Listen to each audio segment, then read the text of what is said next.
Leute, ich habe irgendwie meine Kommode hier verloren und die Kaffeemaschine steht seitdem herrenlos auf dem Boden rum. Und da ich ständig Lack von Chris bekomme, dass es kein Kaffee-Intro mehr gibt, soll er jetzt ein Intro kriegen und das Ganze in voller Pracht.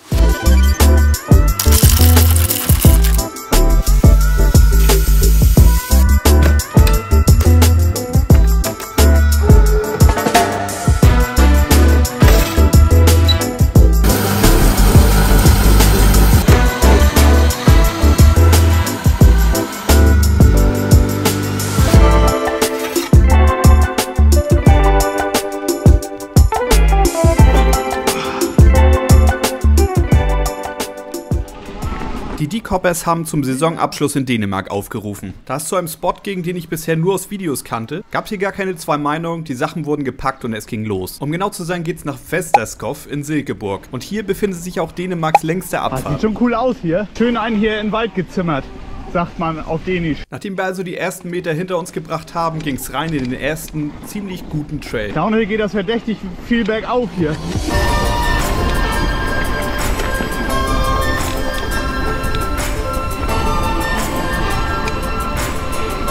Geil, ey. Sieht mega aus hier.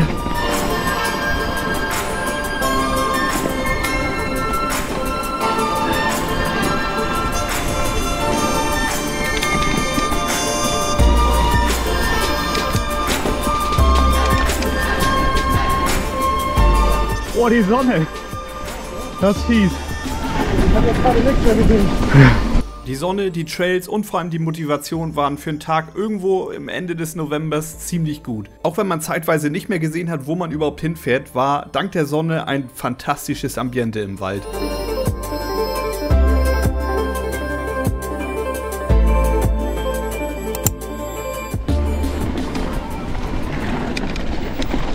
Oh.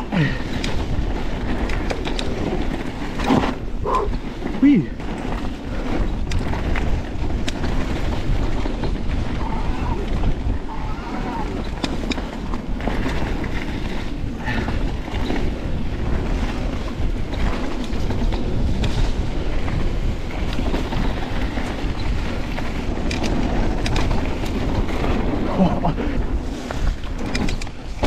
Die extrem flowigen Trails, die hier reingebaut wurden, haben sehr dazu eingeladen, in den guten alten Genießermodus zu gehen und einfach nur den Wald und die Sonne zu genießen.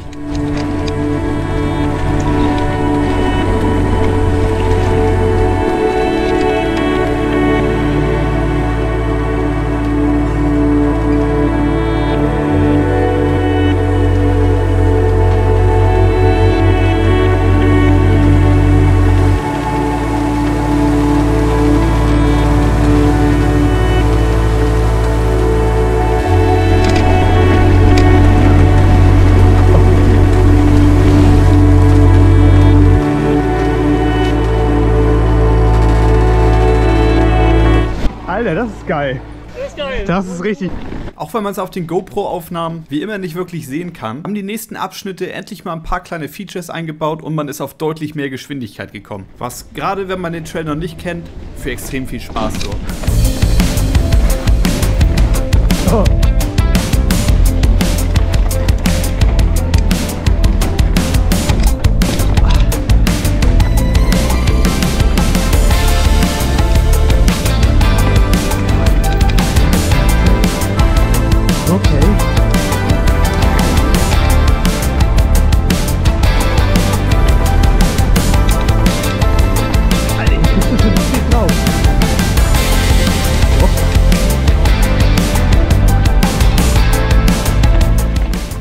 Ihr könnt euch denken, es ist immer wieder das gleiche Spiel. Irgendwann hieß es auch für uns wieder bergauf fahren. Dank E-Bike ist das Ganze heutzutage natürlich deutlich einfacher, aber dadurch, dass man viel weniger Pausen macht, ist man am Ende des Tages trotzdem genauso oder sogar noch mehr im Arsch.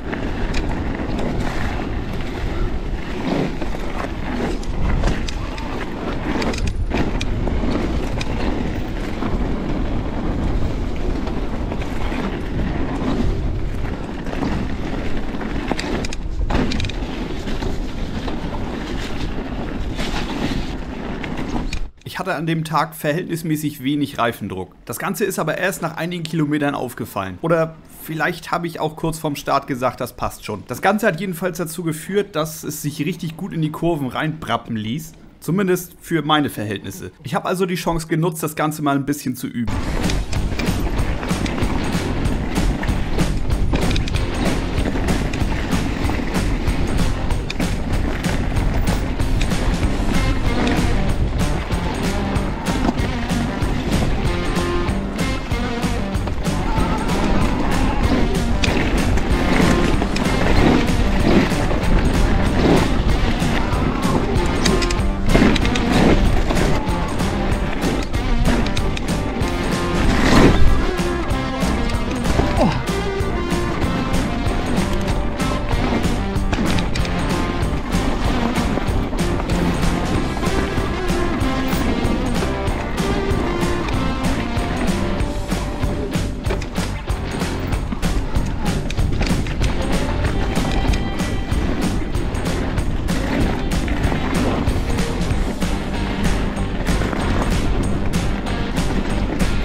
Und wenn man wirklich mal am Grip-Limit des Reifens rumspielt, merkt man an einigen Stellen schnell, wie viele Reserven der Reifen noch hat. Das Ganze muss man dann bloß für verschiedene Untergründe etwas verinnerlichen, weil es sonst jedes Mal ein komisches Gefühl bleibt.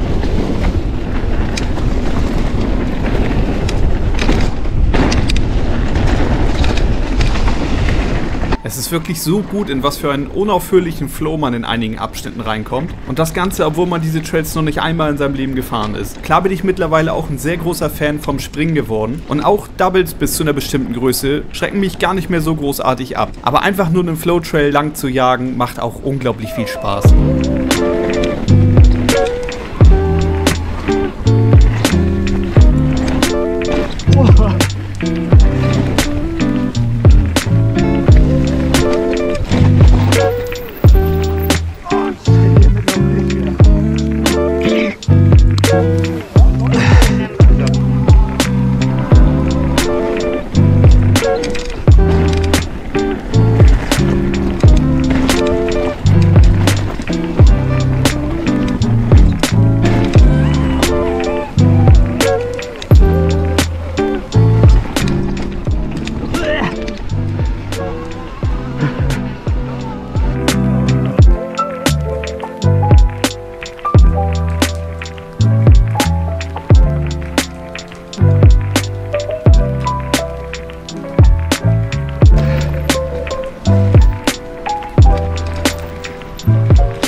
Zur ungefähren Halbzeit sind wir an einem See vorbeigekommen, der für diese Tour im Sommer der absolute Jackpot sein muss. Für dieses Video leitet er allerdings das Ende ein, denn um einem 20-Minuten-Video aus dem Weg zu gehen, machen wir hier heute Schluss.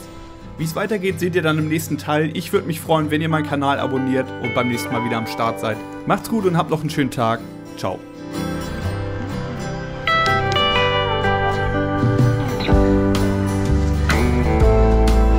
Ja, ne? Voll geil. Oh, der Kaffeegeruch ist jetzt auf jeden Fall auch fies.